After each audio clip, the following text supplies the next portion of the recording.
control. Bueno. ¡Oh! ¿Cómo lo saco?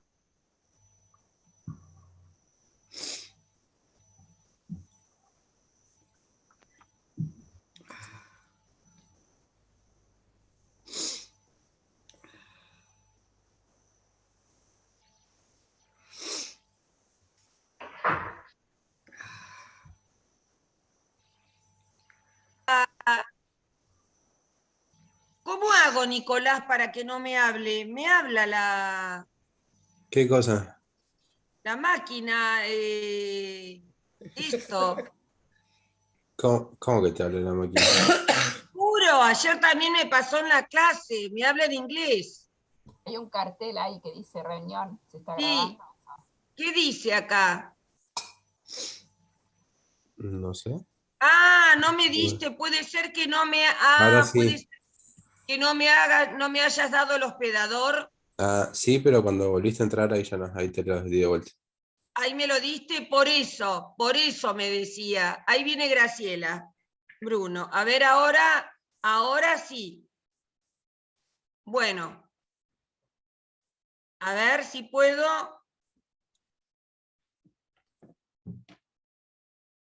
Ahí está, pero quiero volver en realidad, no acá, sino, a ver, acá. Listo. A ver si me lo acepta. Me diste el hospedador, ¿no? Bueno, ya ustedes están viendo, ¿verdad? Facebook, sí. El Face. Bueno, vamos a comenzar con dos pequeños, les voy a mostrar un poco desde arriba para abajo, con dos pequeños videos que hablan de los dos autores, uno de Stefan Zweig y otro de Roberto Rossellini. Esto que les puse, que más o menos dura 1 hora 10, de un famoso entrevistador español, que en esa década del 60 entrevistó a las más grandes figuras, a Borges, entre los nuestros, a Julio Cortázar, y eran muy inteligentes y muy agudas, muy agudo y bastante inteligente para preguntar. Y en esto yo se los recomiendo para los que no lo vieron. Un poco vemos el fundamento de las películas. De esta no habla, pero bueno, nosotros vamos a hablar. Se los recomiendo dura 1 hora 10, pero no tiene desperdicio, ¿sí? Para que ustedes supieran, acá está esta película que la aportó Noemí, si no me equivoco. Yo busqué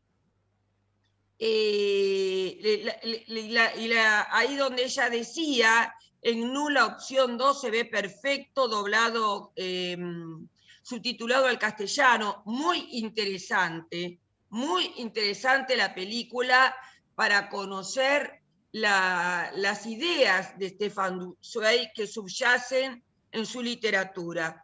Y acá son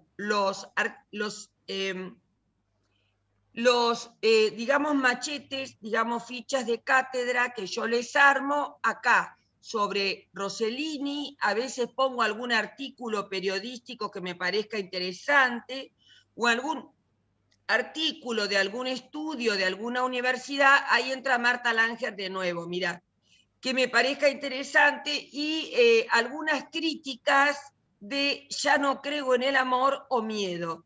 A veces las críticas no son del todo buenas, las tengo que arreglar la redacción porque están a veces muy mal escritas, pero dan alguna idea de lo que piensan otros cinéfilos sobre la película. Acá están los datos biográficos de Stefan Zweig y el análisis del cuento, que es un cuento largo, espero que les haya gustado. Y acá lo abrí sin querer otra vez. Y acá está la película Miedo, y acá está la película que vamos a ver la próxima vez. Vamos a empezar por ver primero de Stefan Zweig, un corto, chiquitito, 5 minutos. Stefan Zweig fue uno de los más... Díganme si lo escuchan y lo ven. Noemí y Maggie, que son las únicas que veo, ¿me pueden hacer así con la cabeza? ¿Lo escuchan y lo ven? Perdón, Esther. Lo tengo apagado ahí. Ah, sí, ahí sí. Bueno, voy a ir. Las escenas son tomadas de la película, que está ahí, ¿sí? Porque esa no es la cara de Stefan Zweig. Tenía 2 cachetitos acá. Perdón, Esther. Una pregunta. ¿Este material que nombraste, lo pusiste en el WhatsApp? Me parece que sí, tengo que verlo. Hay algunas cosas que no la película por lo menos no está. Ah, entonces me olvidé de ponerlo en el WhatsApp. Cuando termine mi clase lo pongo, Sí, porque sí, generalmente listo. reviso, pero no, el que le puse esa historia, literatura e historia, que les tuve que poner otro reto, no charlemos más por acá porque se mezclaba todo, porque ahí era mucho. Tenés razón, empiezo. Stefan Zweig fue uno de los más grandes escritores del primer tercio del siglo XX, nacido en Viena cuando todavía formaba parte del Imperio Austrohúngaro, un humanista entusiasmado por el legado cultural que había recibido, máxima expresión de felicidad y libertad, según sus propias palabras, que como contó en sus muy recomendables memorias El mundo de ayer, había luchado como soldado alemán en la Primera Guerra Mundial y se vio obligado a huir antes de la Segunda por su condición de judío. Je ne crois pas que nous nous engagions sur le terrain dangereux de la politique si nous avons une pensée pour tous les écrivains allemands qui se voient contraints de prendre le chemin de l'exil, de vivre à l'étranger, ou pire, d'être internés ou jetés en camp de concentration. Stefan Zweig, Adiós Europa, magníficamente encarnado por el poco conocido Joseph Hader, reconstruye los últimos años de su vida, ya fuera de su país, en Brasil, Argentina y Estados Unidos. Bom dia. O senhor é que é um escritor famoso, não é? Famoso no mundo inteiro. Justo antes de que decidiera quitársela en 1942 en compañía de su segunda esposa, convencido del fracaso de la razón frente a la brutalidad y de que el nazismo acabaría triunfando e imponiendo su régimen de terror en el mundo entero. La película de Maria Schrader, estructurada en 5 secuencias en forma de cuadros, desarrollados cada uno en un tiempo y escenario únicos, puede considerarse como una ilustración de ese proceso mental de irrefutable pesimismo. Ich stehe vor Ihnen als Bettler um Hilfe. Ernstein. Du hast vollkommen recht, Fritzi. Was wiegt meine Arme? Was wiegt irgendetwas gegen diese Wirklichkeit? La grandeza de Zweig como escritor se da por sabida. Su inabarcable obra, su prosa precisa, despojada y transparente, ha dejado un generoso rastro en el cine, en especial su novela Carta de una desconocida, de la que ya en el Hollywood de los años 30 se llevó a la pantalla muy libremente de la mano de John M. Starr. I wonder if anybody missed us. Of course not. What time is it anyway? After 1. Been ages. That's a second. Más recientemente, en 2004, apareció una versión china de la misma obra, aunque la que sigue sosteniéndose como una joya irrepetible es la que puso en pie Masophuls en 1948, con John Fontaine y Louis Jourdan en el centro de este melodrama romántico desgarrado y elegante. I've seen you before. A few nights ago. Right here. Oh, you live near here. You like to listen to street singers? Yes. Neither do I. En su relato Miedo se inspiró Rossellini para poner en pie La paura. Lei è corazzata? Sai che ore sono? Non lo so. È piuttosto tardi. Sono stata da Giselle con il Feldman. Il tempo è volato. Del mismo texto se sirvió Gonzalo Suárez para trasplantar a Zweig al territorio geográfico y literario de Clarín en Oviedo Express. La ciudad era una presa que devoraría el solo. Es el sátiro del lavabo de señoras. Sí, señora. El francés Patrice Leconte adaptó Viaje al pasado para su convencional drama romántico La promesa. No, no he hecho trampas. No te me pongas gruñón, sonríe. No he hecho trampas, ¿verdad? Usted no hace trampas.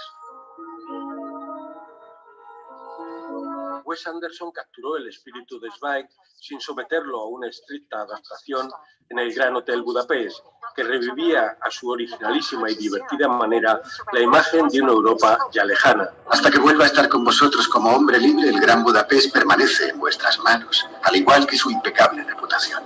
Conservadlo sin mácula y glorificadlo. Cuidad con cariño hasta el detallito más chiquitito, como si yo os estuviera observando cual halcón, con un látigo entre las garras, porque eso es lo que soy. Esa Europa oscura y desaparecida que puede pasar por un oportuno e inquietante reflejo de la actual, se despide decepcionado y añorante Stefan Zweig en la modélica, pudorosa y sobrecogedora película que ahora se estrena. Brazil is an incredible experience.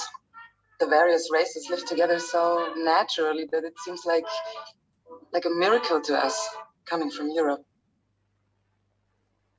Bueno, ahí terminó. A ver si me permite sacarla. Bueno, evidentemente no me permitió sacarla. Bueno, ahí vemos a un Stefan Zweig, nacido en 1906 en Viena, de una familia muy rica, judía, que él, como pertenecía al Imperio Austrohúngaro, él se sentía alemán, se sentía profundamente alemán y la defendía, y se sentía profundamente europeo. Pero su idea era como panteísta, como era muy utópico, tenía la idea de que lo más importante, y en eso hay unos puntos de conexión con Rossellini, de que lo más importante era la felicidad del hombre, la idea del amor, la idea de la igualdad. Era un hombre muy sencillo, muy humilde, tuvo una primera esposa con la quien tuvo 2 hijos, vivió como 30 años, se jubiló, se divorció, y luego, miren qué fallido, se jubiló, se divorció. Y luego de un año se casó con su secretaria, muchos años más joven, él la doblaba en edad, pero que lo acompañó mucho, porque cuando él tuvo que huir, huyó antes de la Segunda Guerra, porque veía, ya había empezado a encerrar en campos de concentración en el 36 a los judíos. Él tuvo que escapar y estuvo viajando, digamos, porque lo invitaban a conferencias, en una vida enloquecedora, porque no podía establecer una residencia.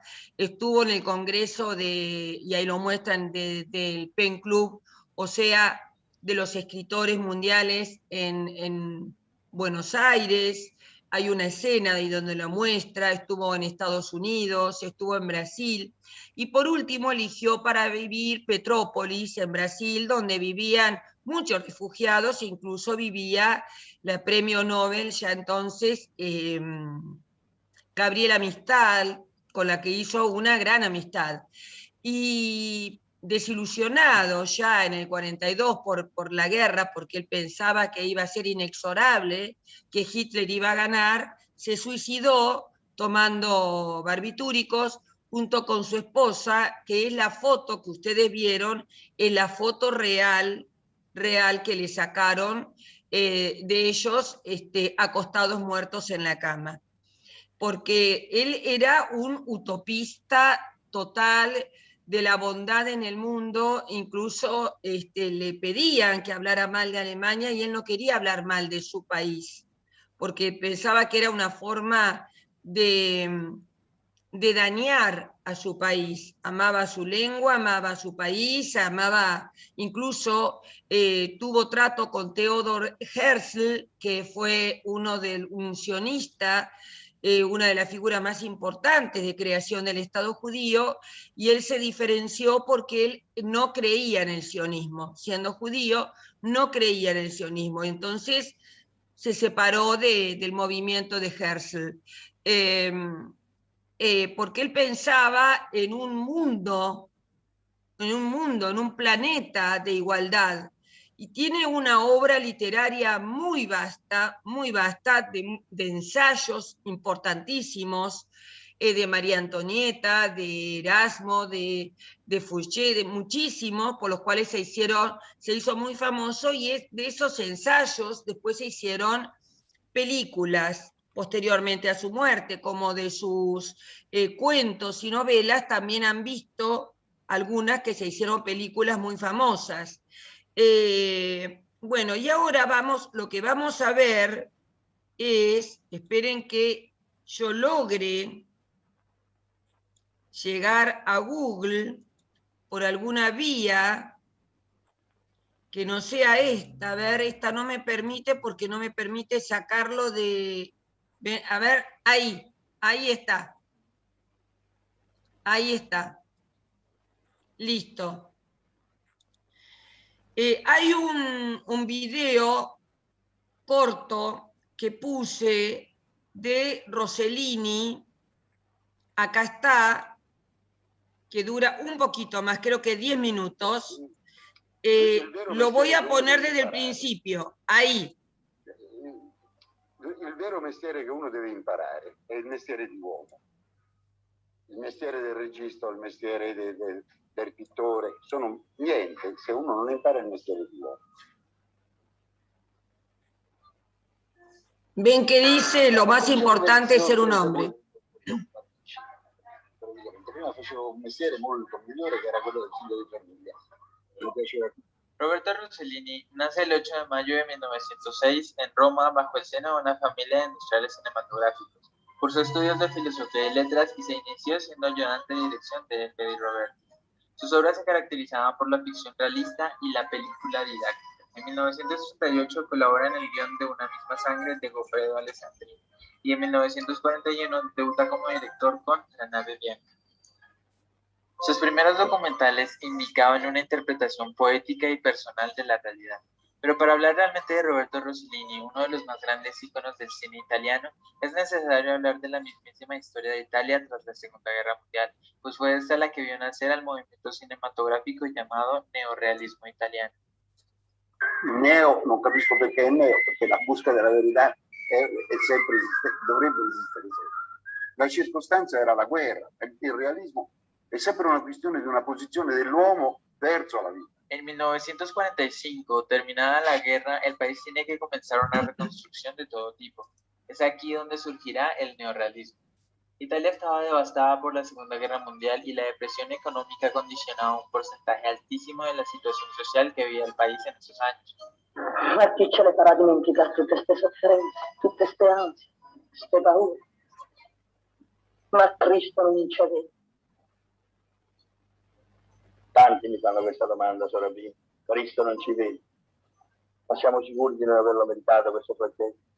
Esta situación económica imponía nuevos modos de producción para el cine. Las películas surgen en un contexto de miseria y precariedad fuera de los estudios, con pocos recursos. Mi sono arrangiata come fanno tutte. È la vita. La vita è come vogliamo che sia. Parole. La vita è una cosa brutta, sporca. Se establece así una nueva relación entre el artista y la sociedad. Hay un compromiso moral entre los directores y la realidad. El cine puede hacer cambiar las cosas. Hay que ayudar a Italia, se decía.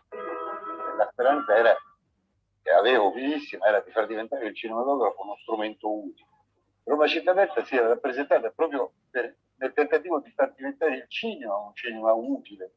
E cercavo di fare un cinematografo che tutti potessero fare, cioè accessibile a tutti, uscire dalla grossa organizzazione dell'industria con tutte le schiavitù che bisogna comportare. El cine neorrealista quiere dar testimonio de lo que ocurre en el país, con una posición ética muy clara.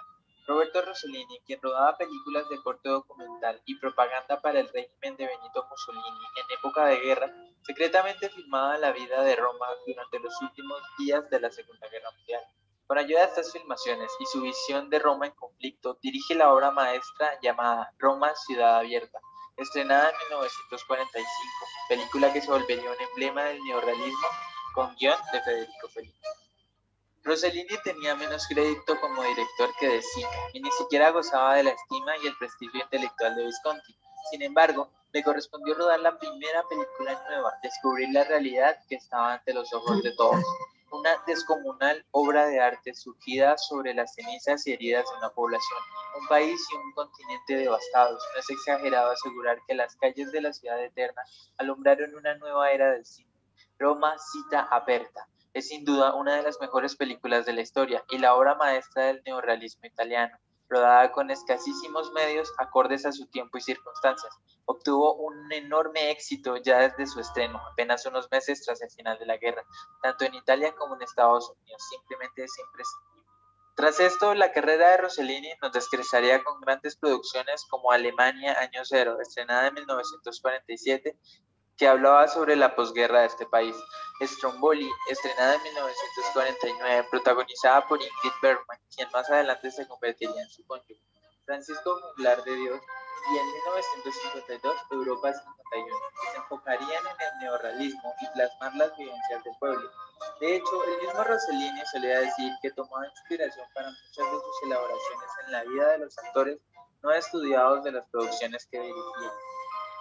Las principales características de sus obras fueron: la puesta en escena y realización estaban marcadas por la precariedad técnica. Sin estudio, se recurre fundamentalmente a escenarios naturales, calles, casas, espacios públicos.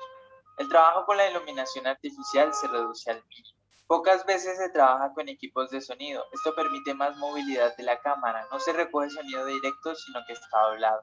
El estilo fotográfico es bastante rudo, especialmente en Roma, que es la más precaria. Se empiezan a ver movimientos de cámara en mano.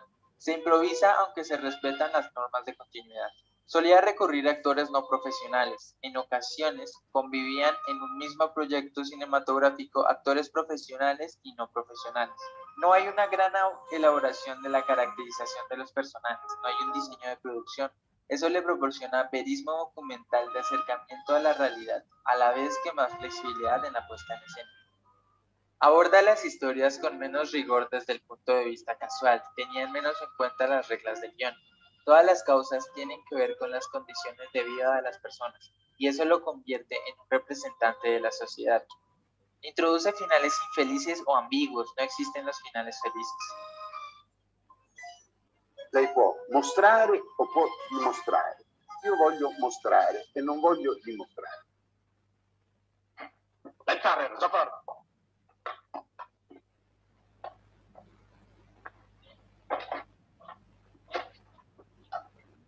Guarda, prete, guarda, sei soddisfatto?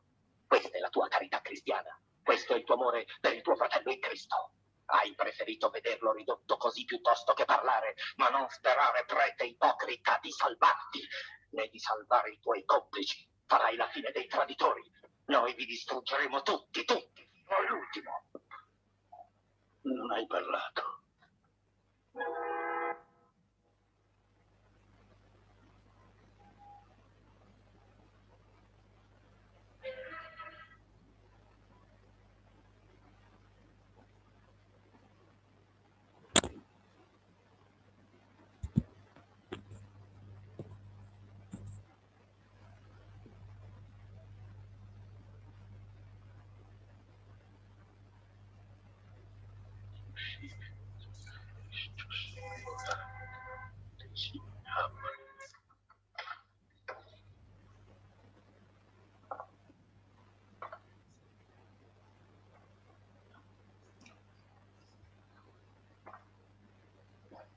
Il cappello, Don Chino.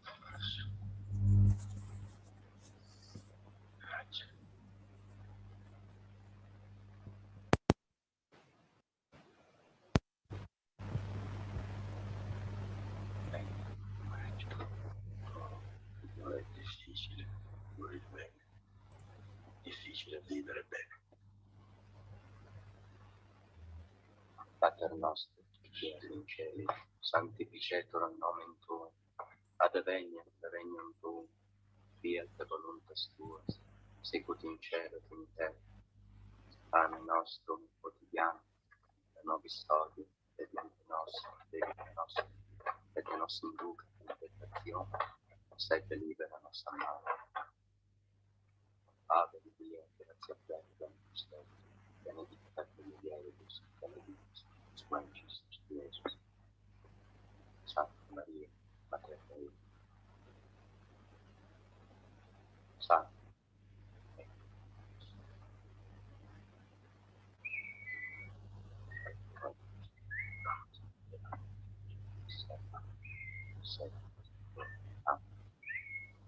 via Patria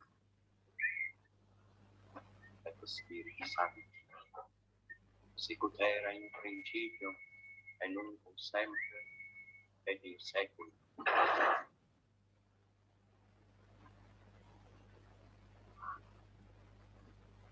Fire! Dio, perdona. Fire! Allora, Mushrooms!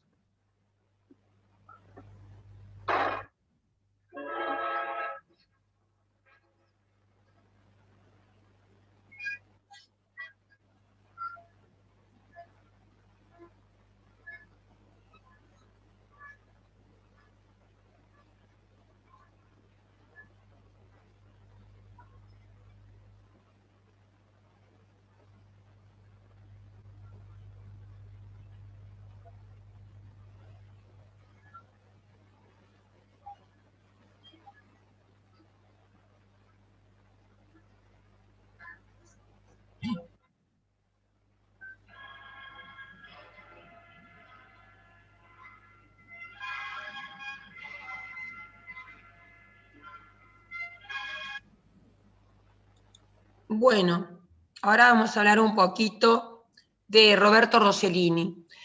Roberto Rossellini, que en realidad desde muy chico estuvo ligado al cine porque su papá era constructor, no arquitecto. Los que vieron el reportaje verán detalle de su vida, y construyó dos de los cines más importantes de Roma y ayudó a reconstruir Roma. Tenía un acceso desde muy pequeño al cine, por eso estaba familiarizado, y muchos de los amigos de su familia eran cineastas de la época de cuando él era chico y adolescente. Pero cuando el papá murió, que él era jovencito, bueno, la familia se fue a la bancarrota y tuvo que ir a pedir trabajo. Y entonces trabajó con De Robertis, trabajó con Truffaut, y hasta que él pudo ir armando sus propias películas, ir consiguiendo financiación con sus propias películas. Él se casó, tuvo 2 hijos primero, del cual falleció uno, y cuando ya había hecho Roma Ciudad Abierta y Paisano, que viene a ser Paisá, le envía una carta Ingrid Bergman, que es la actriz sueca que ya era muy famosa en Estados Unidos, se había trasladado de Suecia a Nueva York, a Los Ángeles, a Hollywood, que estaba casada. Su marido era un médico neurólogo muy famoso y tenía una hija de 12 años. Le dijo que quería trabajar con él, inmediatamente se vieron y se enamoraron, ambos casados, y tuvieron 3 hijos juntos, un varón y un par de mellizas, de las cuales hoy conocemos mucho a Isabella Rossellini, que fue todo un escándalo para la época, ¿no es cierto? Pensemos que a diferencia de Visconti, que era comunista, Rossellini era un católico militante, pero fíjense que en estas escenas de Roma Ciudad Abierta hay 2 frases que hemos escuchado, por ahí no se verían bien, por lo menos en mi computadora quedó muy debajo el subtitulado.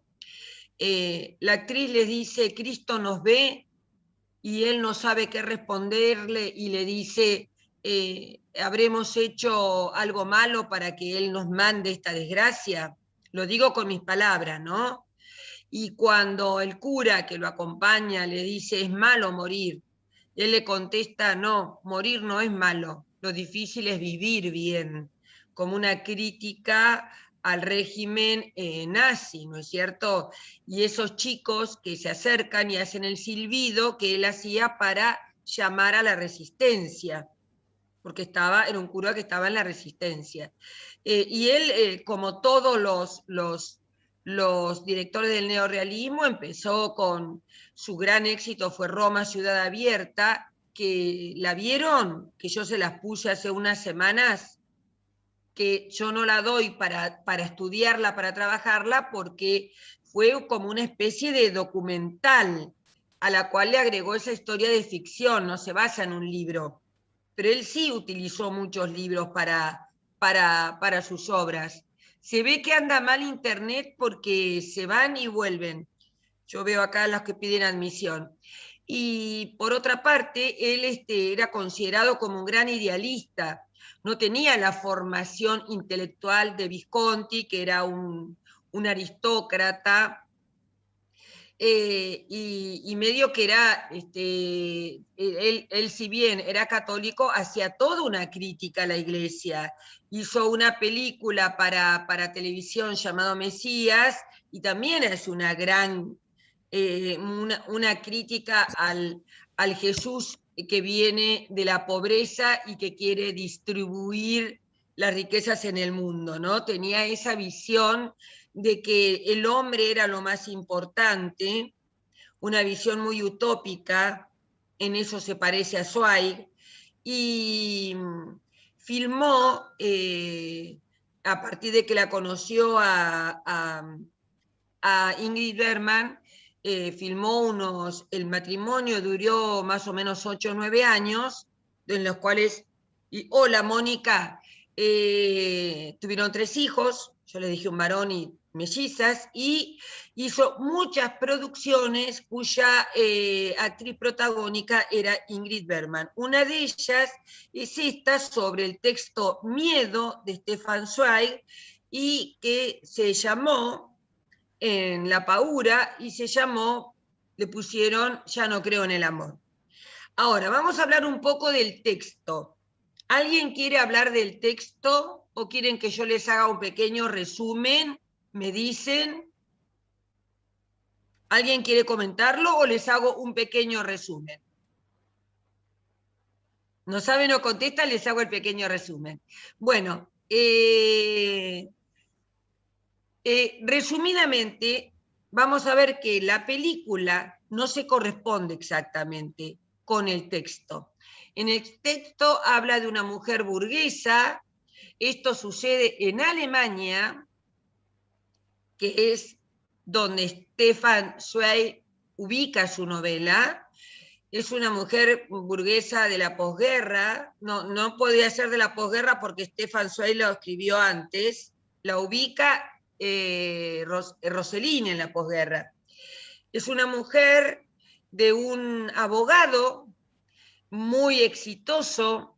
Ella vive muy bien en una casa bellísima, tienen 2 hijos, tienen muchas criadas y tienen 2 niñeras para los chicos, de manera que ella casi no tiene contacto con sus propios hijos, tiene una vida llena de fiestas, de salidas, de teatros, de ópera, y en un momento se siente como aburrida, y por aburrimiento tiene un amante que ella no lo ama, que lo hace por hacer algo distinto, algo que la distraiga, como un entretenimiento. Este amante es un músico mediocre, que también la engaña con otras mujeres, y ella siente mucha culpa de tener ese amante cuando tiene un marido que la quiere y que ella lo quiere, y que por solo aburrida lo tiene, o sea que no está muy conforme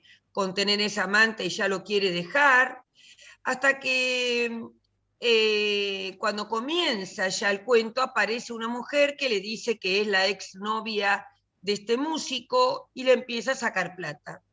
Cada vez se acerca con mayores exigencias esta mujer y le saca más y más dinero paulatinamente. El miedo se le acrecenta, pero se le acrecienta el miedo por confesar al marido. El miedo es el miedo de la confesión, no de que del hecho de que tenga un amante al cual ya se lo quiere sacar de encima y ya no sabe cómo decirle que no quiere tener más vínculo con él. El miedo se da en que el marido se entere y ella le tenga que confesar, el miedo de la confesión. El marido a todo esto sabe de toda esta relación y es el que ha contratado a esta actriz para que la inste a confesar. En realidad es una estratagema del marido, pero el marido, siempre afectuoso, le habla de sus casos judiciales como para incentivarla al alivio de la confesión, la insta a confesar, nunca hablándole de su adulterio, hasta que la película termina en que ella confiesa, pero él como que la perdona y vuelven a retomar su feliz matrimonio, como si nada ha pasado. Lo que ella se distingue es que es tan insulsa su vida, que su marido la quiere tiernamente, pero no es apasionado, y que no tiene vínculo con sus hijos. Los hijos no quieren estar con ella, quieren estar con sus niñeras porque se divierten más, y no tienen ningún vínculo amoroso con la mamá. Y ella nota que el vínculo del marido es demasiado respetuoso, digamos, demasiado de padre. Y el cuento termina bien, que que la comprende y vuelve a tener la misma vida de antes. En la versión de Rossellini se modifica. Emma, levantaste la mano, sí. Habla, Emma, por favor. Sí, yo quería hacer un comentario más, agregar algo más sobre el cuento. Yo me anoté por acá esto que vos dijiste del miedo y la culpa, ¿no? Cuando ella ve cuando se da cuenta que el marido es la que le tiende la trampa, entonces dice, sintió amargura y vergüenza. Y hay algo por ahí que te deja ver que hay una expiación para la felicidad plena, ¿no? Es como que esa culpa, ese sentimiento de amargura, qué sé yo, pero a su vez ella interpreta que eso es lo que tiene que pagar para la felicidad. A mí personalmente me pareció, tanto en el cuento como después en la película, que el marido es cruel, en realidad. Él es un gran abogado, todo lo que quieras, pero es cruel, porque genera todo este espacio para forzarla a confesar. Nunca se acerca a ella planteándole nada. Simplemente de alguna manera es una humillación. Todo lo que hace para que ella confiese, ahí no hay libertad de confesión, ahí hay o sea, él la está forzando, por lo cual la persona me parece de una enorme crueldad, que para mí es uno de las peores caracterizaciones de los seres humanos. Para mí es peor la crueldad que casi que ninguna otra cosa. En otras épocas creía que lo peor era la idiotez, ahora creo que es la crueldad, que nos distingue con los peores aspectos. Hay unas frases que dice que en la escritura, que son muy poéticas en general. Hay una que dice al final, y la leo tal cual, dice, el rumor del oleaje que se agitaba dentro de ella, ¿no? Tienen varias imágenes así a lo largo del texto en el que hace referencia a cosas de la naturaleza y toma aspectos de la naturaleza para reflejar emociones, ¿no? Me resultó muy interesante. Eso con respecto al cuento. Bueno, excelente, excelente tus observaciones.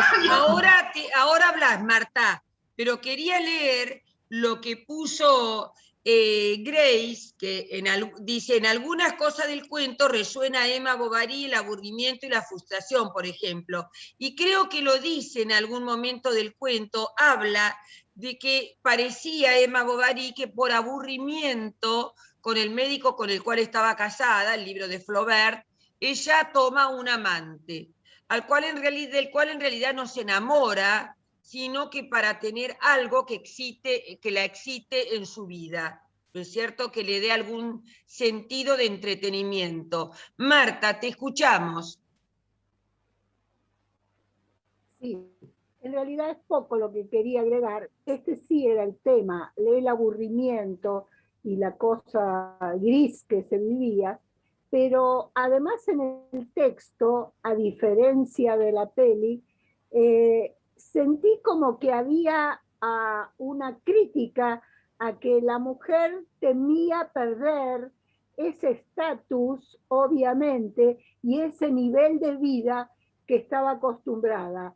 Como que no se resignaba, el aburrimiento era una historia, pero el miedo también era a perder toda esa vida que ella sí sentía que le correspondía, etcétera, etcétera.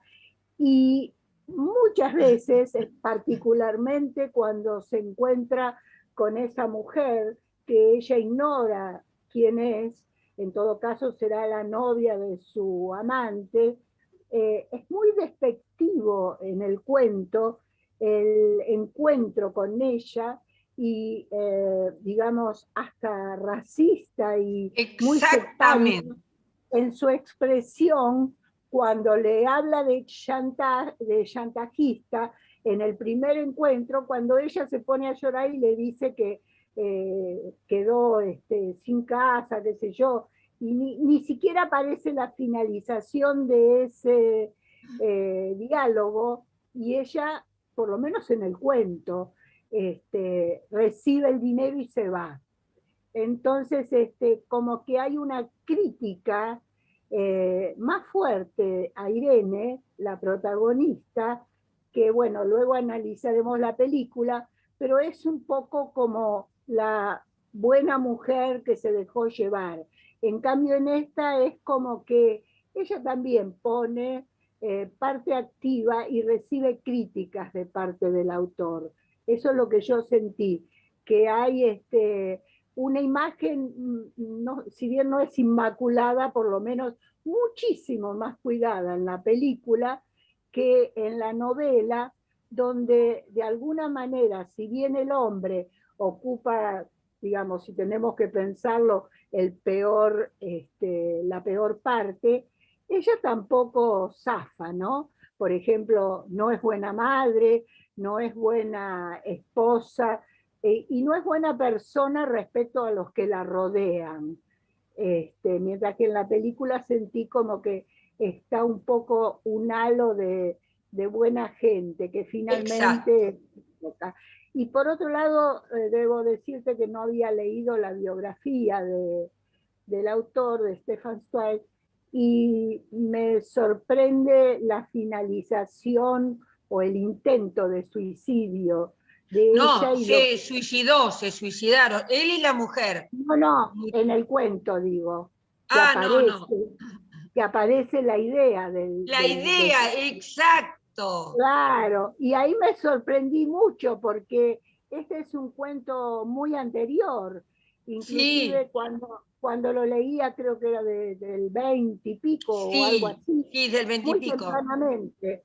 Inclusive te diré que cuando leí el cuento estaba con bronca por todo lo que pensaba la mujer y qué sé yo, pero después dije no, estoy leyendo un cuento de la época que vivió mi abuela, entonces es otra la mentalidad.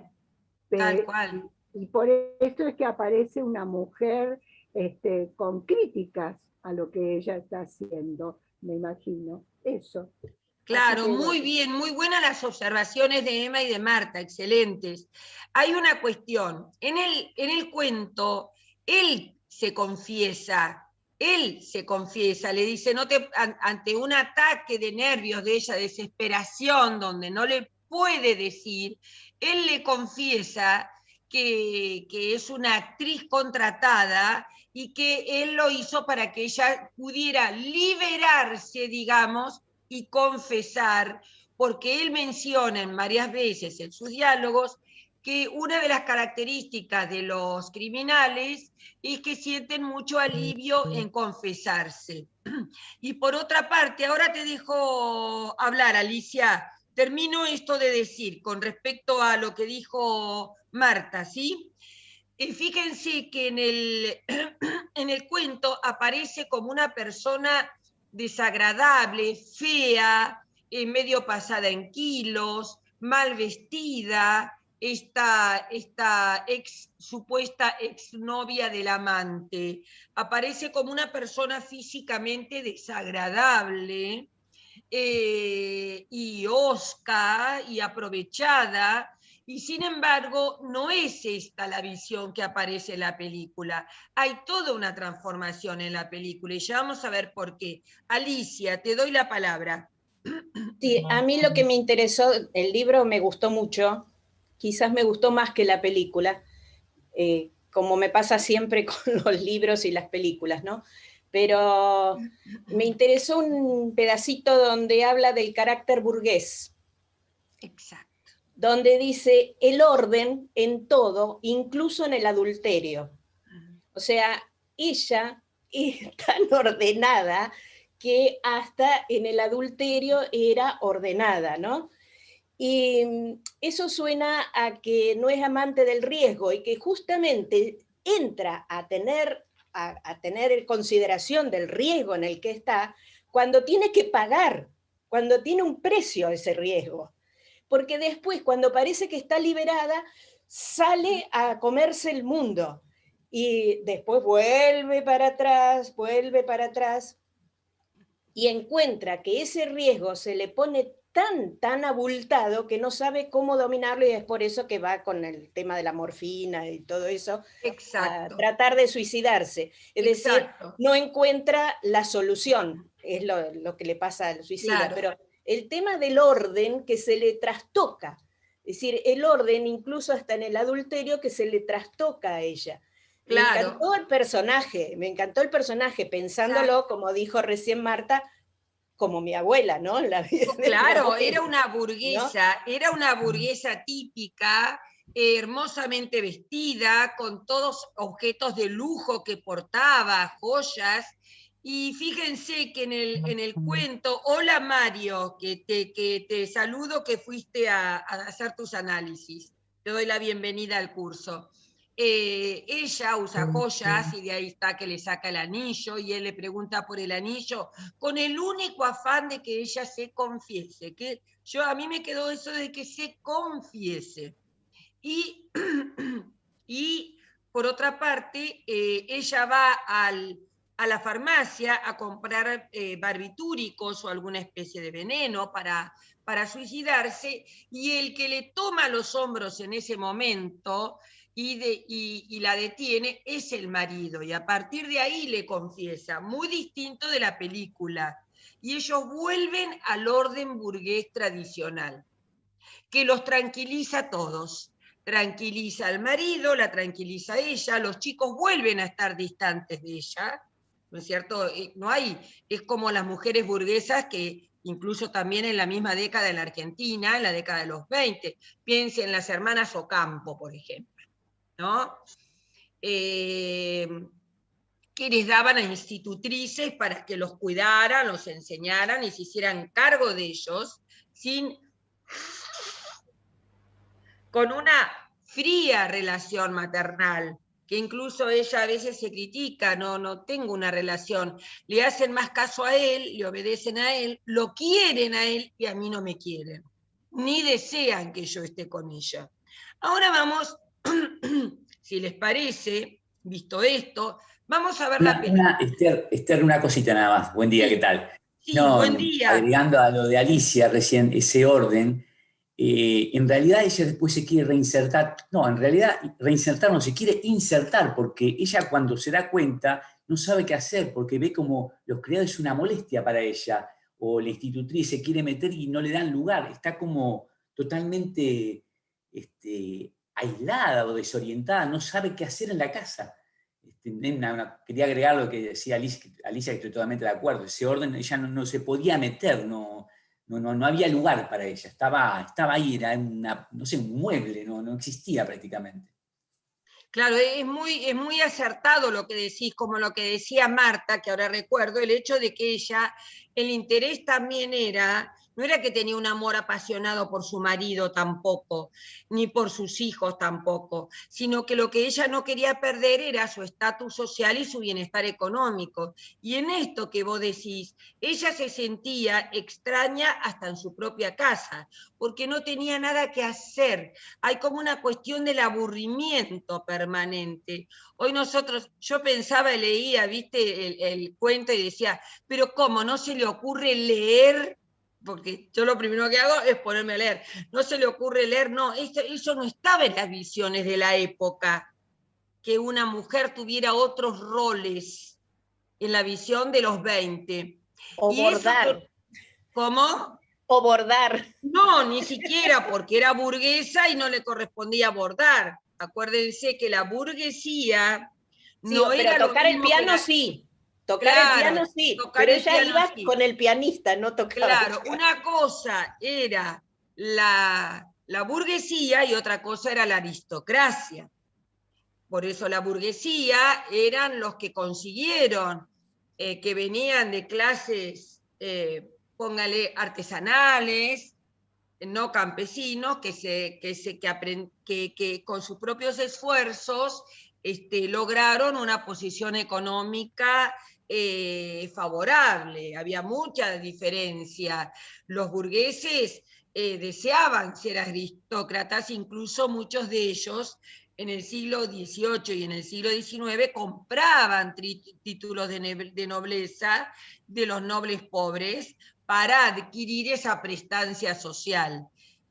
Uno diría, lo voy a decir en yiddish, Michigan Cop, que viene a ser loco de la cabeza. Estaban locos de la cabeza, que se compraban un título para tener prestigio social. Por supuesto que era una sociedad muy distinta que esa. Lo que sí es cierto es que Zweig tuvo varios intentos de suicidio, y eso que pone como una figura importante en el libro y luego aparece en la película, el intento de suicidio para resolver esa extrañeza ante el mundo, el ser un extranjero ante el mundo, también le pasaba a él.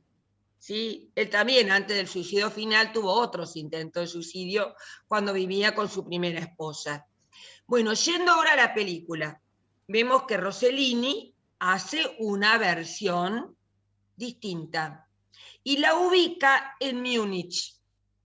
En Múnich, él la hace en el 52, creo, ¿no? Después de la guerra. Y antes había hecho Alemania Año Cero, donde él lo que quiere mostrar es qué les pasa a los alemanes después de la guerra, porque también él dice, son seres humanos y sufren. ¿Qué le pasa? A él lo que le interesa en Alemania Año Cero es ver qué le pasa al pueblo, no qué le pasa a los jerarcas nazis que ya habían tenido su Nuremberg. Entonces, ¿qué le pasa a un pueblo que ha sido totalmente destrozado en sus ciudades, igual que lo ha sido Roma, pero en Alemania estaba todo destrozado? Entonces, lo que no es casual que Rossellini vaya a Múnich a filmarla, y que las primeras escenas muestran una catedral gótica vista desde abajo, fíjense cuando empieza, oscura, y que va descendiendo hasta llegar a la calle y se ve el auto de ella. Esa primera imagen es una imagen totalmente expresionista, una imagen que recuerda a Nosferatu, sí, que recuerda a Metrópolis. ¿Por qué? Porque era de origen alemán el expresionismo alemán. Entonces es como un homenaje que él hace fílmico al expresionismo alemán, porque hace esa bajada, empieza con esa torre, uno no comprende por qué la película empieza con esa torre gótica típica alemana, de lo que suponemos es una iglesia, y después va al auto. En el auto está ella con su amante, muestra todo ese devenir, ese mismo tránsito medio desordenado, medio abundante, medio barullo, que coincide con el barullo mental de la protagonista, con la indecisión. Y ella, fíjense que empieza la película con una narradora que es la protagonista, que ella cuenta directamente que está cometiendo adulterio y que se quiere separar de él y que no sabe cómo decírselo, pero que se lo quiere sacar de encima. Y hace una alusión, fíjense que esto es en Múnich posguerra, que su marido estuvo preso, que ella se tuvo que hacer cargo, y dice, cuando él estuvo en la cárcel, y cuando él estuvo en la cárcel, nosotros podemos suponer que tiene que ver algo con relación al nazismo, a un compromiso nazi que él ha tenido, porque acá ya no aparece un abogado, sino que aparece un científico químico que hace Sí, Raúl, dale, Creo dale. que habla Raúl. de una especie de campo de concentración en algún diálogo, ¿no? Sí, que ella dice, Emma, él estuvo en un campo de concentración, claro, Zweig, claro, del cual se escapó. Entonces, en un momento... No, perdón. Lo que yo digo que en la película hay un momento en el que el protagonista dice que estuvo en el campo de concentración.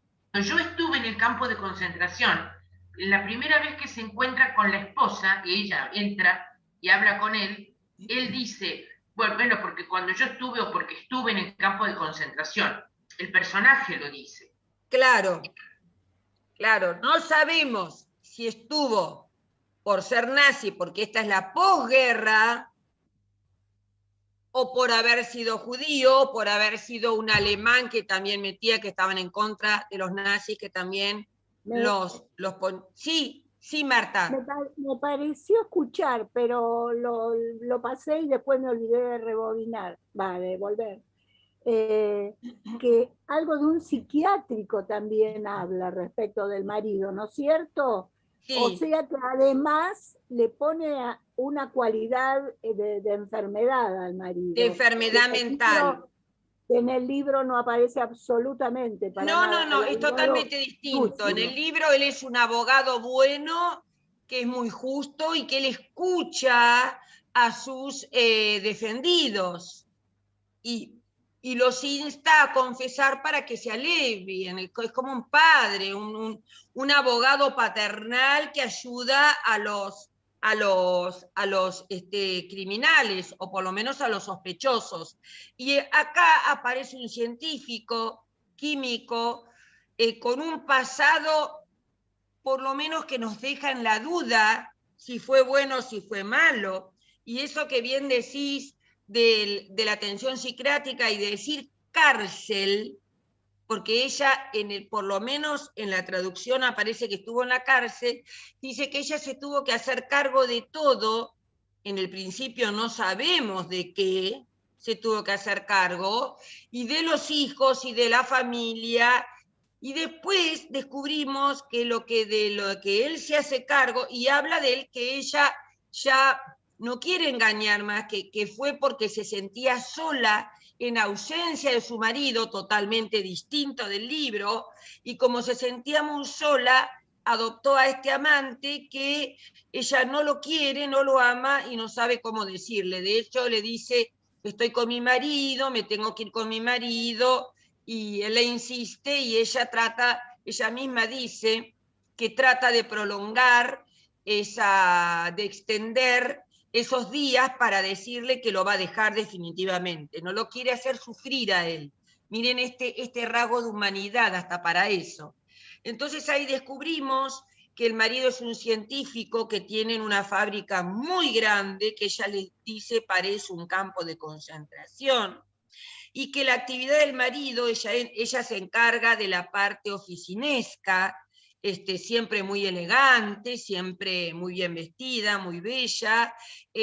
Los hijos están en el campo, cuidados por unas nodrizas, una nodriza, la mayor, que la cuidó a ella de chica. Hay toda una relación afectiva, sobre todo con esta nodriza, totalmente distinto que el libro. Hay un vuelco del libro, hay una base nada más. Y cómo ella...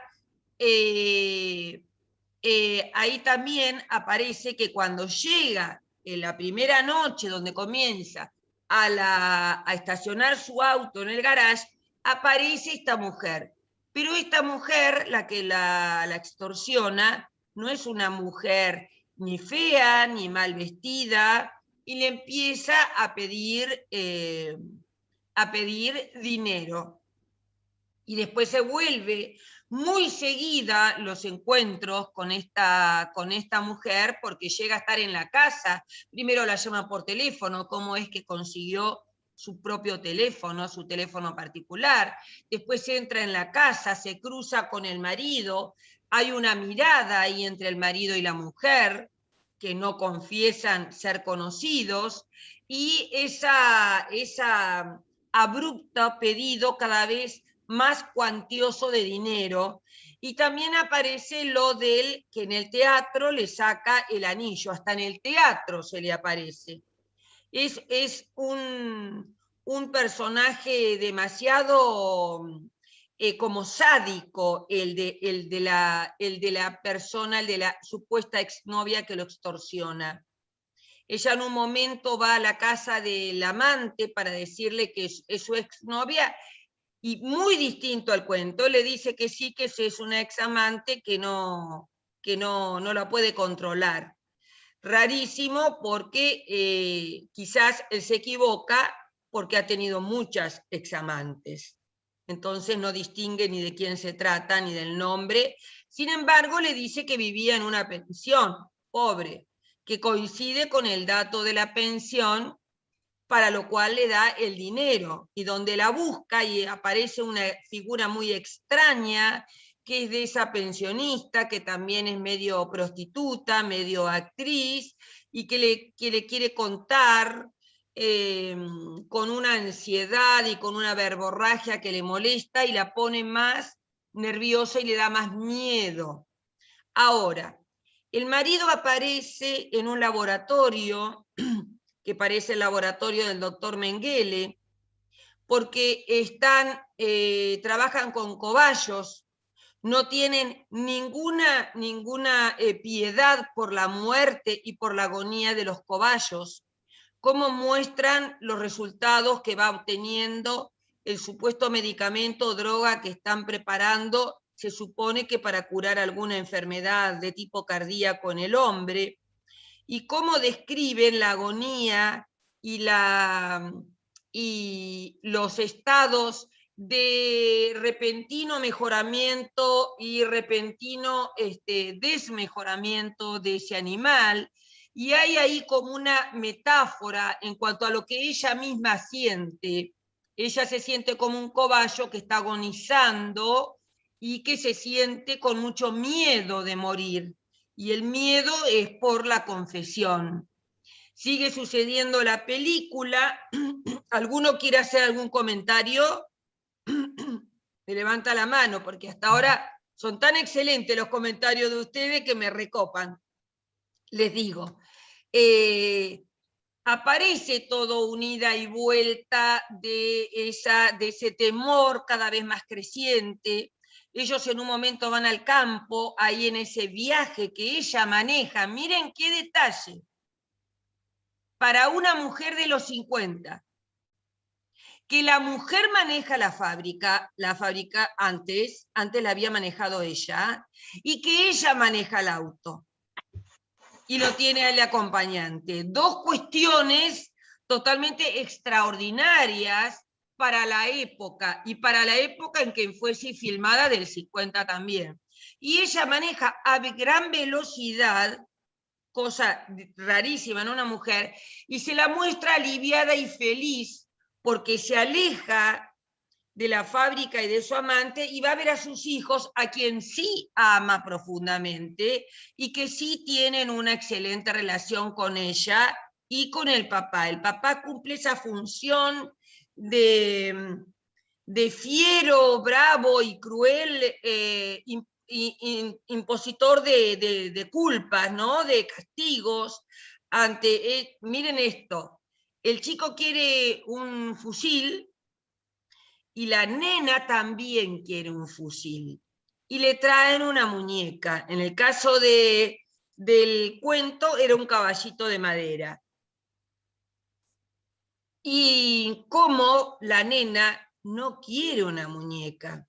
Ahí hay una apelación muy adelantada para su época del rol de la nena, que le esconde el fusil y después tiene una pena tremenda que le impone él, demasiado dura, siendo que ellos van por 2 días a verlos nada más, y al nene también por burlarse, los encierra en su habitación cuando podría haberles hablado y no ser tan cruel de encerrarlos, ¿no? Que en eso también está el comentario de él,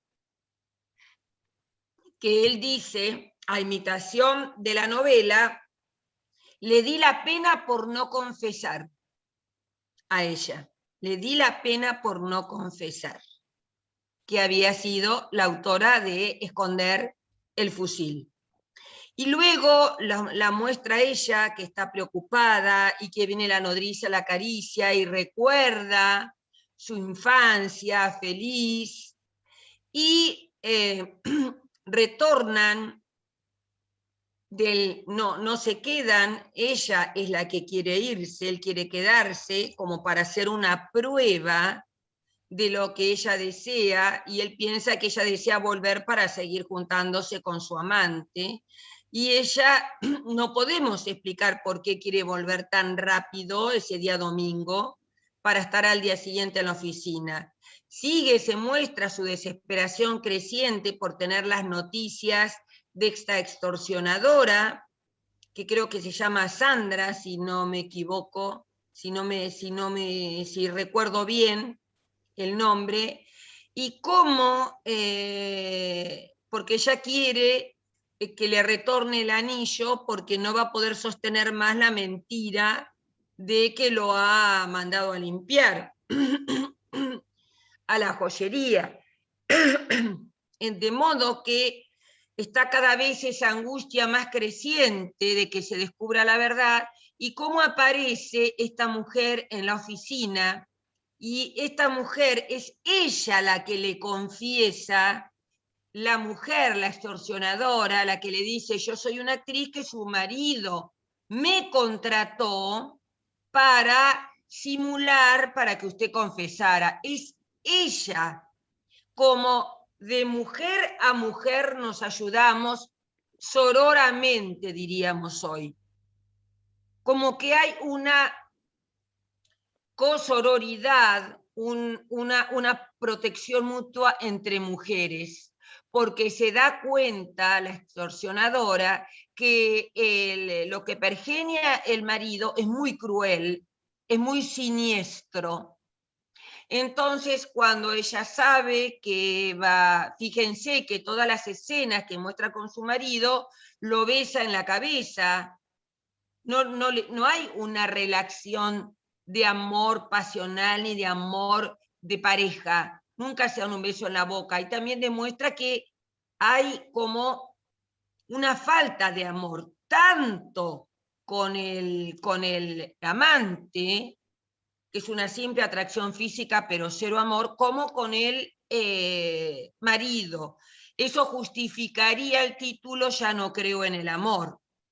Y cómo ella de noche se escapa, como para hacerlo más breve, va una noche de lluvia, porque eso aumenta lo siniestro, lo horrorífico del tema, va hacia la zona del laboratorio, busca esa droga que están preparando, que sabe que lo hizo matar al cobayo, que lo hizo morir, que no produce vida, sino produce muerte, y cuando va a tomar, mientras está en ese pasillo angosto entre las probetas y los materiales de laboratorio, se cae una probeta y como que ella despierta de su intento de suicidarse para acabar con todo, y huye al campo. Ahí hay un final abrupto, inesperado, como si hubiera estado cortada la película por la mitad. Parece, según los críticos, están muy desconformes de ese final, porque como de repente ella decide volver al campo, habla con su nodriza, vuelve con sus hijos, y decide quedarse a vivir en el campo con los hijos. Ahora, también me parece que hay una crítica adicional al estado de posguerra por parte de Rossellini, por mostrar qué le pasaba a Alemania, qué le pasaba a la gente, cuál era el temor de los alemanes, porque Alemania quedó destruida no solo físicamente, sino psicológicamente, porque el pueblo se sentía como que habían hecho un terror terrible que no querían confesar, que era inconfesable, el haber en algunos casos apoyado a Hitler en las matanzas, o por lo menos por omisión, por no hablar, por callar. Y fíjense que el tema central de esta película es el callar, el no confesar, no el adulterio en sí, el no confesar. Y lo que busca el marido con su extrema crueldad es que ella confiese, no echarla de la casa por el adulterio, que ella confiese. Y que él tiene un pasado que por lo menos es incierto. No sabemos si sufrió por ser bueno o si sufrió por ser malo en la cárcel y en el instituto psiquiátrico, no lo sabemos. Y me parece que es una metáfora de la situación del pueblo alemán que se sentía como culpable y había un constante silencio, que es lo que se cuenta que pasó en Alemania en esa generación, hasta que luego sus hijos y los nietos y los bisnietos, que son ahora los que están, pudieron elaborar de alguna manera ese sentimiento de culpa que tenía todo el pueblo alemán. Me parece como una metáfora también hacia cómo se sentía el pueblo alemán. Y Rossellini era una persona, dice, exacto, Grace, silencio semejante al que hubo en la dictadura del 76. Muy bien, Grace, cómo muchos se callaron. Y cómo Alfonsín, a pesar de que una de las bases de su campaña era hacerle juicio, hizo juicio y se lo tuvo que meter en ese lugar de nuestro cuerpo, porque tuvo que declarar luego el punto final y el otro se llamaba como la falta de méritos, obediencia de vida.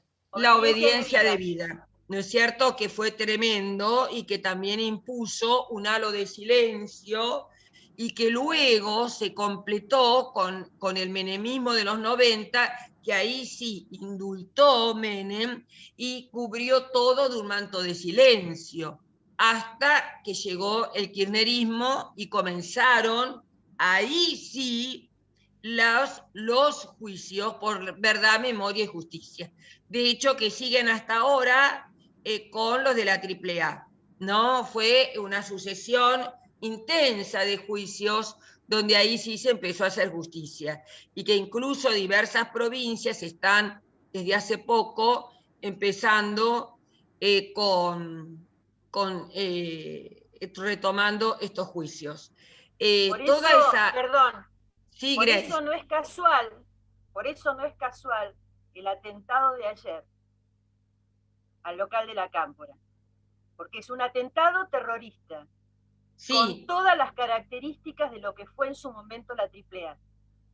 No es un loquito que hizo una bombita en su casa, es algo más. Eso dijo Gay, eso estaba escuchando recién cuando No, prendí. Gay dijo que hay como molestia en la gente por la pandemia.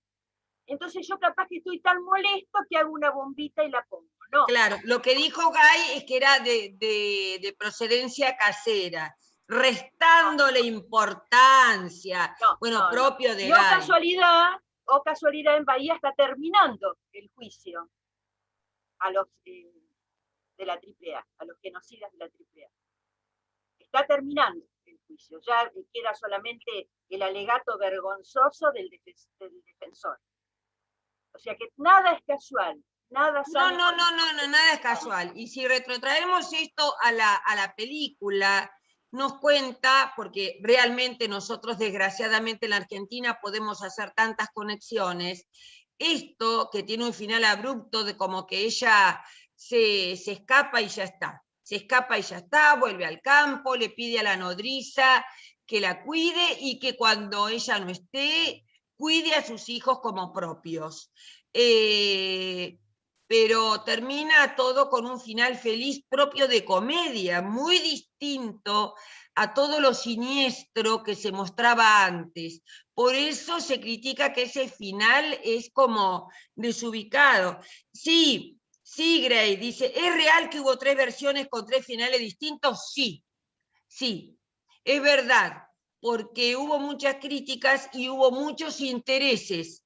cuando se filmó esta primera parte, se distribuyó en Alemania en inglés, y hubo 3 películas con 3 finales distintos. La que nosotros tenemos o disponemos es esta, porque tampoco es fácil encontrarlas. Las otras dicen que no saben, según lo que yo leí, dónde pueden encontrarse, ¿no es cierto?, estas películas, porque causaron conmoción, porque nos están mostrando a Alemania, el país maldito en la década del 50, ¿sí? El país maldito, y cómo un poco quiere hacer esta metáfora de el pueblo culpable que no quiere hablar, no quiere hablar. Bueno, ahora los escucho a ustedes. Todo lo que quieran decir. Hablé demasiado, che. Nadie me levanta la mano. Emma Calderoni, dale, Emma. Bueno, hago el comentario que quería hacer de la película y la comparación con el texto. Sí, por supuesto que la película es una versión libre del libro, donde, utilizando términos actuales, ella es una mujer empoderada. Exacto. Maneja, manejó la fábrica cuando el marido no estaba, todo lo hace de una manera que es completamente distinta como persona, muy activa, a la del cuento. A mí me hace mucha gracia, no solamente que maneja ligero, sino cómo va ligerito de un lado para el otro, y va para acá y viene para allá. Me hace mucha gracia, está como enchufada en 220, todo rapidito. Y por supuesto también cambia el contexto histórico, es una mujer más propia de la época de los 50 que la del cuento. Además de que el marido aparece aún como más siniestro y más cruel. El otro no parece siniestro, pero para mi modo de ver es cruel, pero acá parece siniestro, pero se toma algunos episodios muy visibles, como la situación de los hijos y el arma y todo el reto y el castigo y todo lo demás, y el tema del suicidio, en donde ella en realidad no se suicida pensando en sus hijos. Entonces ahí vuelve al rol propio de las mujeres, también de la época, madres, ¿no? Y los hijos son la razón de su vida, la razón por la cual ella no toma la decisión de suicidarse. Pero aparece de vuelta el tema de la culpa, eso sí aparece, actuado por una Ingrid Bergman que cuando empieza a suspirar parece que es impresionante como la actuación de ella, ¿no? Y las miradas y cómo suspira, y bueno, muchas cosas muy interesantes en su actuación. Y bueno, a mí lo que me gustó mucho es esa puesta en época. Después hay la escena del amante que la persigue, que por supuesto es totalmente diferente a la que aparece en el libro, pero sí está la persecución igualmente, el pedido del dinero, el famoso anillo. Es decir, toma puntos, pero me gustó la actualización de la película. Sí, el final me pareció tradicional, digamos, ¿no? Vuelvo al campo, vuelvo a mis orígenes, me quedo con mis hijos, o sea, deja todo eso otro que ella estaba haciendo, que era, dejando de lado el tema del amante, no hablo de eso, hablo de su empoderamiento, ¿no? Esa cosa de manejar la fábrica, de tener sus propios intereses. Al final vuelve el rol tradicional de una mujer en el campo con los hijos, ¿no? Pero bueno, por ahí ese no era uno de los finales, como estás diciendo vos ahora, yo eso no lo sabía. Claro. Es interesante saber cuáles eran las otras opciones que presentó Rossellini. Y quiero aprovechar y decir que vi prácticamente toda la entrevista, me queda un pedacito de la entrevista de Rossellini con ese periodista español. Maravillosa la entrevista. Maravillosa. El punto de vista filosófico de Rossellini, cómo lo plantea, cómo lo explica, se entiende con una claridad impresionante lo que dice, no solamente porque está traducido, sino hasta como lo habla en italiano, casi que lo puedo entender todo. Exacto, tal cual. El centrar la vida en el hombre y en que es más importante ser hombre que ninguna otra cosa, ¿no? Ese humanismo de él, magnífico. La verdad que gracias por eso también, porque esa entrevista realmente vale la pena escucharla. Sí, porque incluso uno puede escuchar qué valores se manejaban en esa época y en este neorrealismo que tomó un nombre común, pero que en realidad eran personalidades tan diferentes. Un Visconti que era muy comunista y que quería, totalmente inusitado para un aristócrata, ¿no es cierto? Y este que era católico y sin embargo critica a la Iglesia Católica y que además él dice, el hombre dice, nosotros ahora le damos más importancia a las cosas que al hombre, y lo más importante no son las cosas, es el hombre, como diciendo, el incipiente consumismo que estaba en la década del 50, ¿no es cierto? Pero, y que estaba la superioridad de la máquina sobre el hombre, ¿no es cierto? Como que él dice, el hombre tiene que retomar su carácter de humanidad. Y el carácter de humanidad creo que tiene que ver, me da la impresión en ambos, en Zweig y en Rossellini, con la solidaridad. ¿Sí? Sí, Grace, te escuchamos.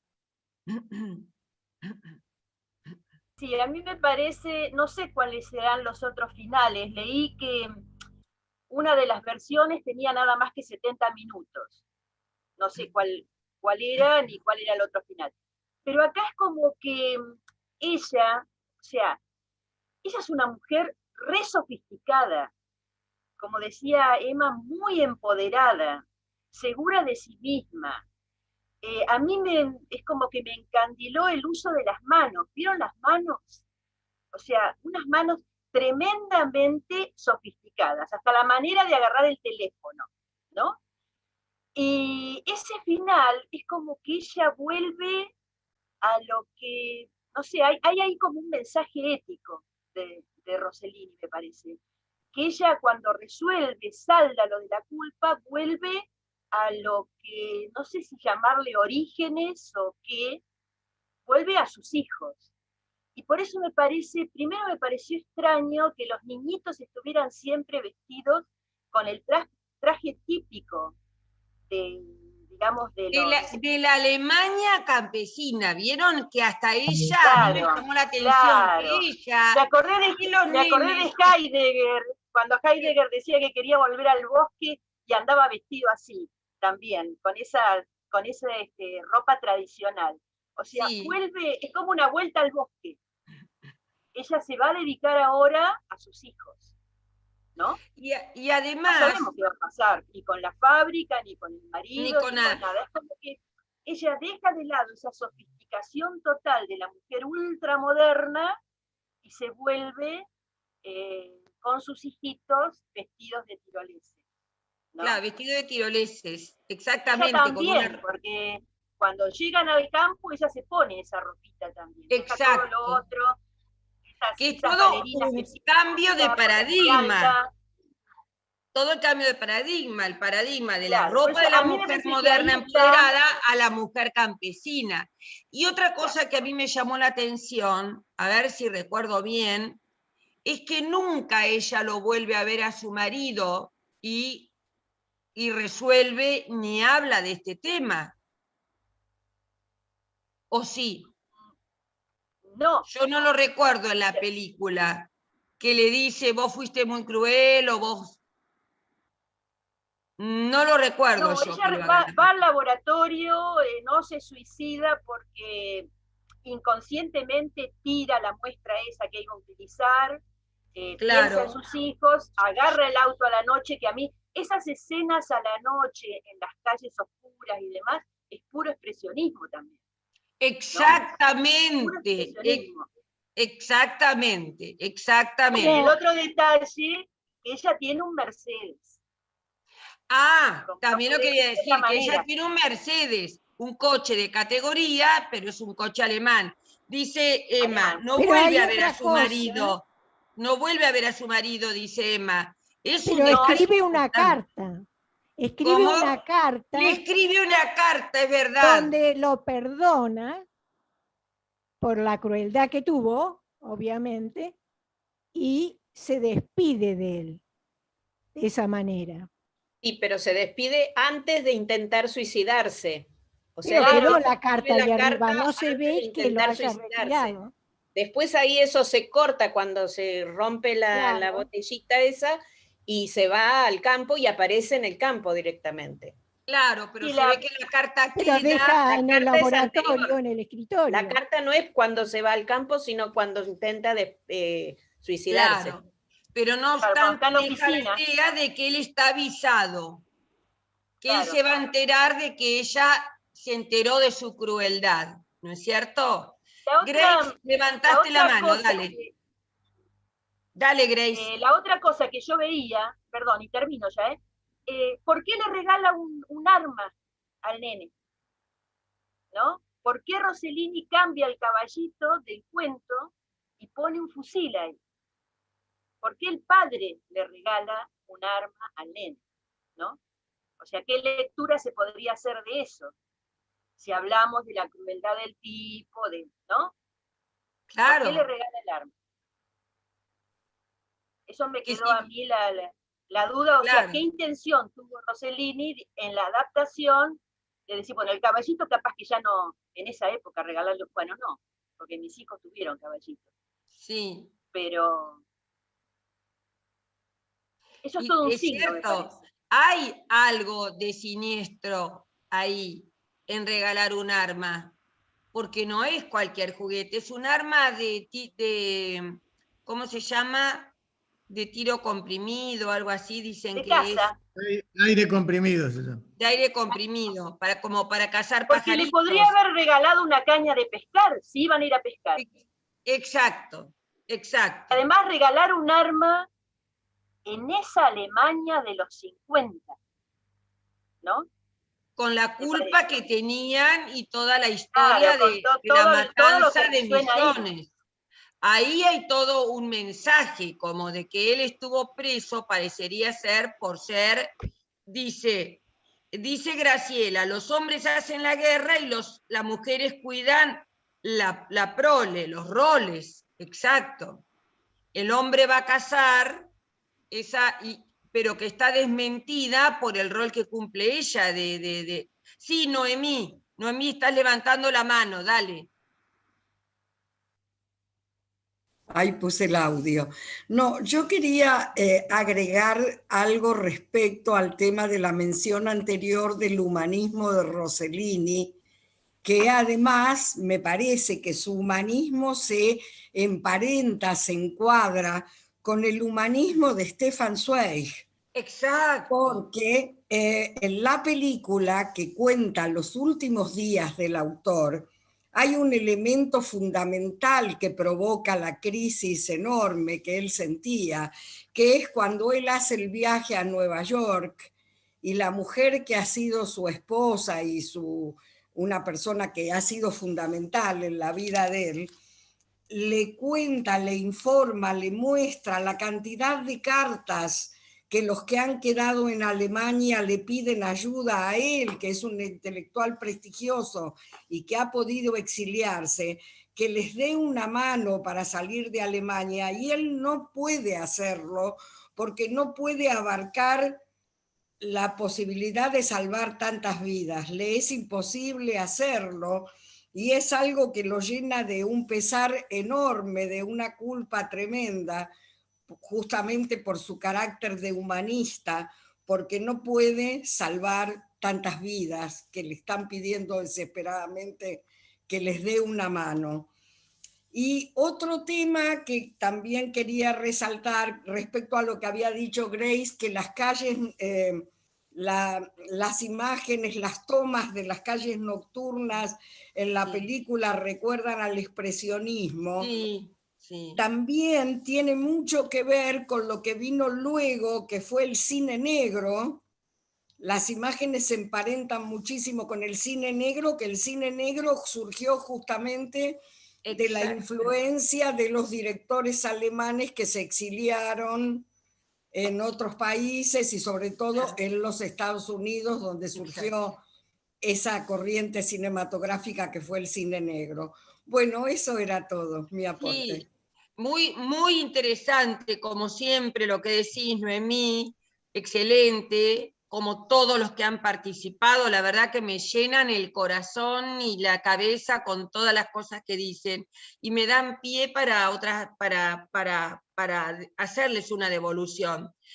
Es verdad que todas esas escenas, tanto la inicial como la de las calles, hacen recordar al cine negro y son como un homenaje al expresionismo alemán. Ojo, porque como Rossellini es humanista, Rossellini no odia a los alemanes, al pueblo alemán.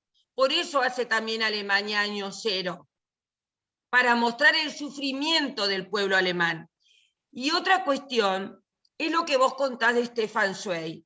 Stefan Zweig, por lo menos en la película, le dice, y debe haber sido cierto, que él ya ha salvado a un montón de gente que ya no tiene más contactos. Él no tiene un mango, es un tipo pobre, como casi todos los escritores, que salvo que vengan de familia rica, de hecho, él había viajado por gran parte del mundo, por la India, por muchos lugares, porque él venía de una familia rica, pero eso ya no era más.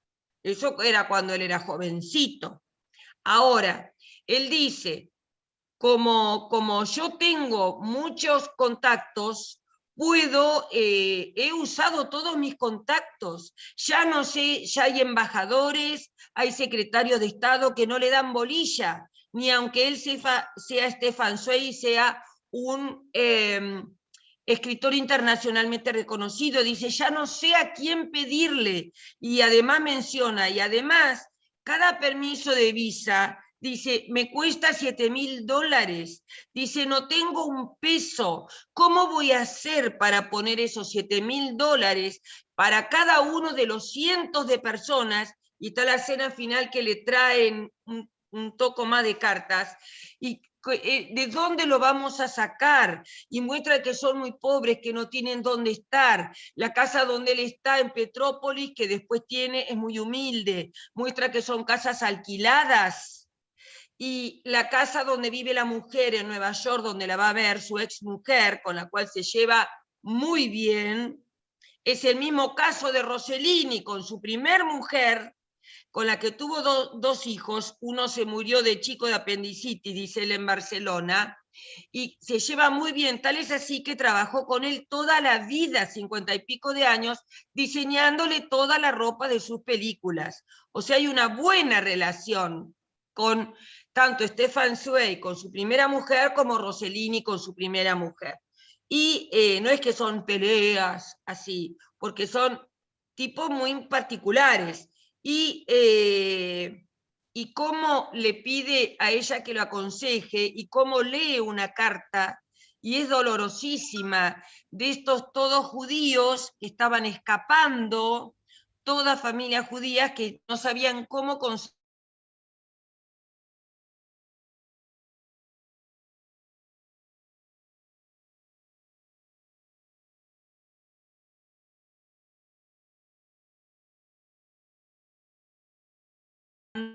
llevando los productores, digamos, a dar conferencia en todas partes del mundo, viajando permanentemente sin descansar, sin dormir.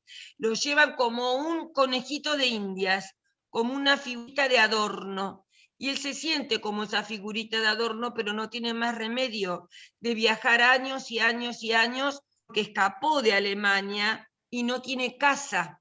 Y al final es cuando sus últimos años va a una casa, creo que alquilada, en Petrópolis, que era una casa humilde, y muestra incluso de su amigo, que también había vivido muy bien en Alemania, que vive en una casa bastante humilde y compartida con otra familia. Acá pregunta... Cecilia, si a ustedes también se les corta por momentos, mirá, acá lo que yo te puedo decir, Cecilia, es que a mucha gente he tenido que volver a entrar, a Marta y no sé a quién varias veces porque anda mal internet. De hecho, a mí en un momento me cortó y tuve que volver a incluirme migo misma, diría, a mí misma. Esther, ¿me ves que tengo la mano abierta, levantada? A ver si estás en el otro. ¡Ahí, Raquel! Dale, Raquel. Dale, Raquel, bueno, dale. Estoy en el auto, lo paré recién un segundo. Dale. Estuve escuchando todos los comentarios. El libro me encantó. A ver, se te corta. A ver, repetí de nuevo porque se te cortó. Quedaste congelada. Quedaste congelada. A ver. Ahí. De todas maneras, el libro, la película, para mí, la película fundamentalmente tiene un final abierto. Porque ¿Un final cómo? ¿Un final cómo? Se te corta, se te corta. A ver si podés repetir. Ay, qué lástima. Se cortó. ¿Sí se cortó? Sí, se cortó. Ahí. A ver, repetí de nuevo. Para mí la película tiene un final abierto. Porque el tipo, al ser tan alemán, ¿va a permitir que la mujer se vaya y lo abandone de esa manera? Si bien me dio la sensación de un psicópata, por la manera de tratar. Y en el libro, una frase que a mí me quedó muy, muy grabada, cuando dice que duelen más las lágrimas internas que las lágrimas externas, que cuando uno llora se alivia. Y a mí esas palabras me quedaron muy, muy resonando. Y también te digo, medio como que me quedó abierto, porque al ser inesperada, por más que ella haya pecado, haya tenido un amante, ¿él la va a poder perdonar? Exacto, exacto. Con el nivel de crueldad, como bien dice Emma Caldironi, con el nivel de crueldad que él tiene, ¿él la va a perdonar? Él quiere que confiese, pero ¿la va a perdonar? Ahora, ese quiere que confiese, también me puede hacer acordar a Heichmann y me hace acordar a los milicos argentinos, ¿no? Quiero que confieses, y voy a confesar, hacerte confesar de cualquier manera, y él le cuenta cómo él hace confesar a los que van a juicio, ¿no? Que por ahí hablan de cualquier cosa y de golpe le hacen una pregunta muy capciosa. Entonces, ¿él va a perdonar todo eso? Yo no sé si es por mi información o qué, pero siempre hago un acotamiento y me traslado hacia nuestros días, ¿no? Ahora sí, que ella me gustó como labura y es una actriz con mayúscula. Las manos, sí. El porte, la manera de manejar. La mirada. Esa mirada.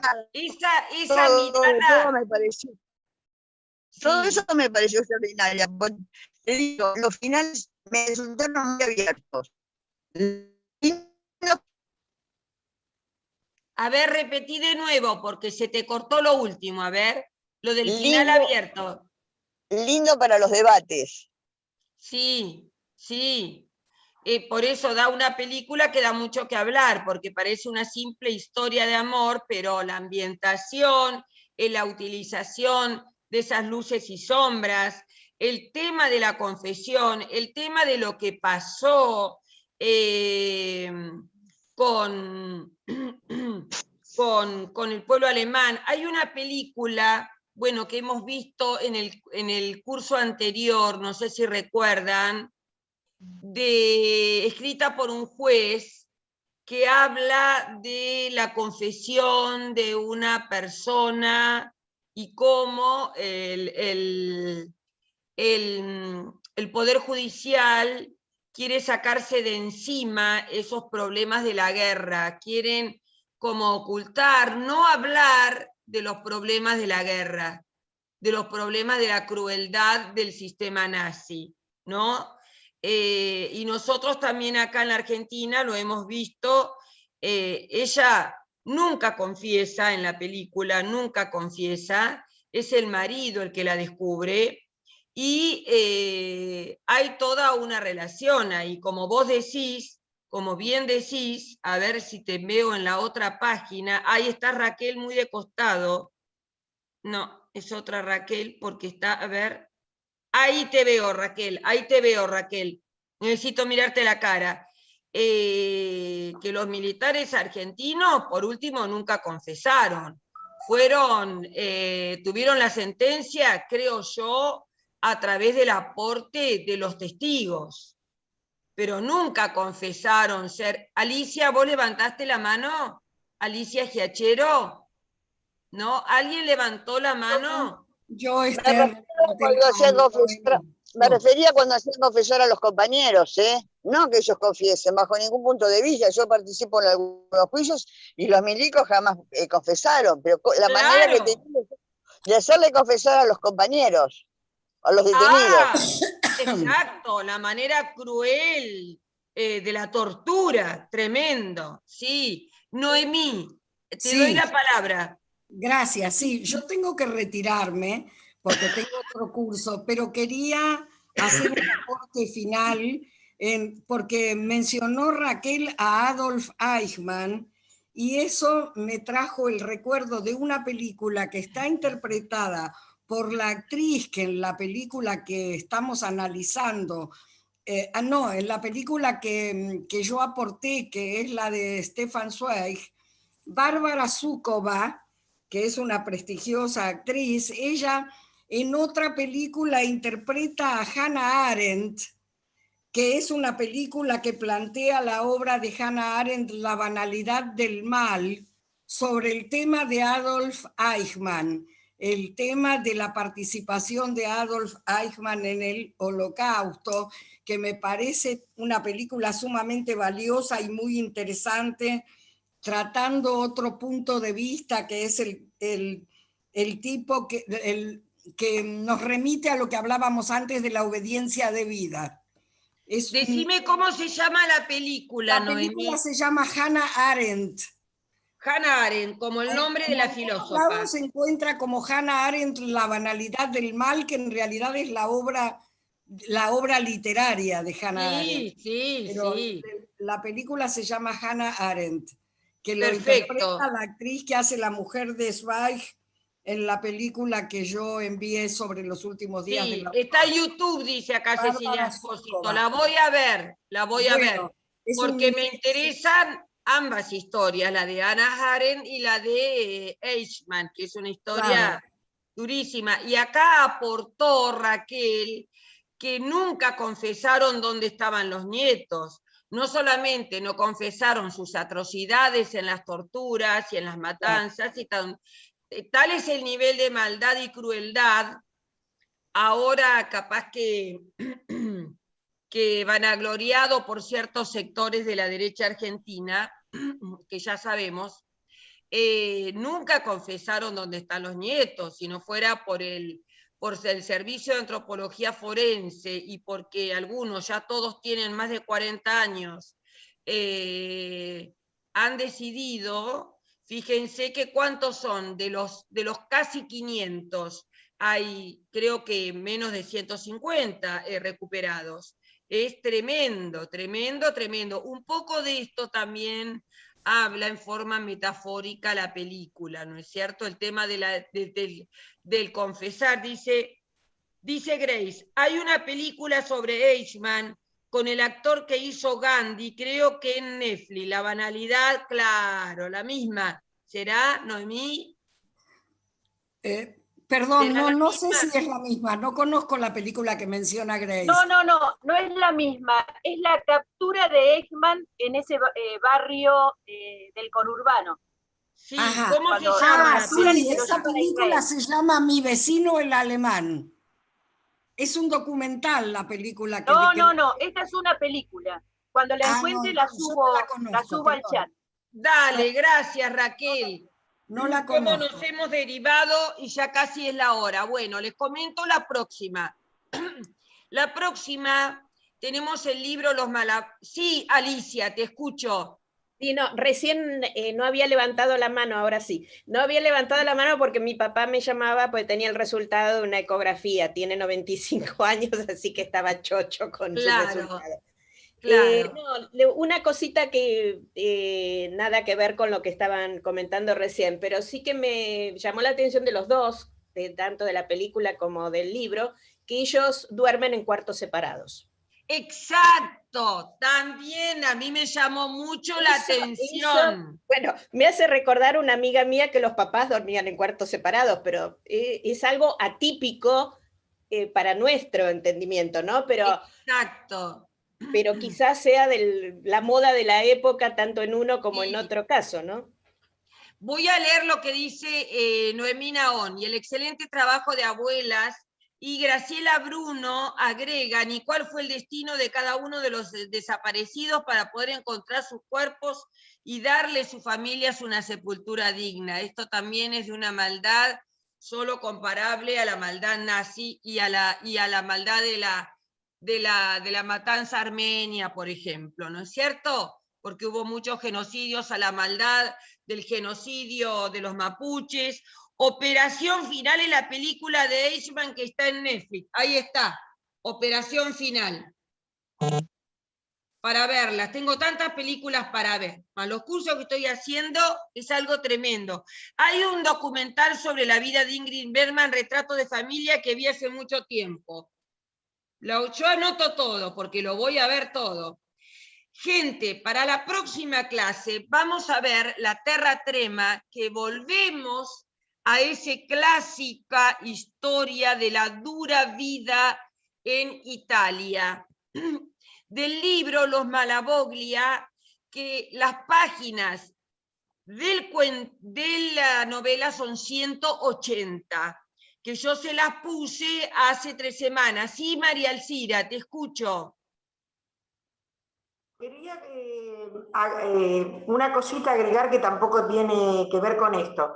Yo conseguí un comentario de la entrevista con el italiano Luciano Visconti, de una amiga que está muy bueno. Te lo voy a pasar para Por favor. Para que vos lo incorpores. Ay, gracias, María Alcira, excelente. Para que vos lo puedas incorporar, es muy interesante. Sí. Gracias, muchas gracias. Todo lo que ustedes puedan aportar para mí es una maravilla, y todo lo que quieran decir, como todo esto que quieren agregar, por ahí yo las busco y se las pongo en la página. Gracias por hacerme recordar que me olvidé de ponerlo en el grupo de WhatsApp, todo el material lo voy a poner hoy. Y les quería decir... Te cuento que en cuanto a los Malaboglia, en Europa pasaron una serie que habla de los Malaboglia, pero de una fracción. Cuando ellos eran pescadores, todavía tenían la barca, y después la pérdida de la casa. Está muy lindo. Yo no tengo, me parece. ¿Cómo lo podré recuperar? ¿Sabés cómo se llama? Vos sabés que no, porque lo agarré empezado. Voy a buscar. Pero fue el domingo pasado. Voy a buscar. De 10 a 12, sí. Voy a buscar. Muy interesante. Lo de la película de Hannah Arendt la pasan por Europa, yo ya la he visto más de una vez. El canal Europa ha pasado esa película de Hannah Arendt. Claro, el tema es que yo creo que no tengo en BBC eso, y además miro poca televisión porque estoy trabajando todo el día, gente, y cuando no trabajo estoy tejiendo 8 pares de pantufla para mis nietos, porque si no me pongo, no ficho, tengo horribles consecuencias con mis nietos. Entonces, voy del sillón donde tejo a la computadora todo el día. Les quería decir que para la próxima clase tenemos la película La Terra Trema, La Tierra Tiembla, y Los Malaboglia. muy interesante el libro Los Malavoglia. Y vamos a ver qué pasa con la película. Les encargo, si no pueden leerla, les resulta larga, por eso yo se la puse hace varias semanas para que tuvieran tiempo, igual yo les voy a poner un resumen. Igual voy a empezar resumiendo. Así que... Yo empecé a leerlo ya, Esther, pero buenísimo. Lo que tengo son 200 y pico de páginas, no 180. Sí, como no, pero yo conté desde que comienza, tiene 253 páginas, pero tiene un prólogo inmenso, inmenso sobre el comentario de Giovanni Verga.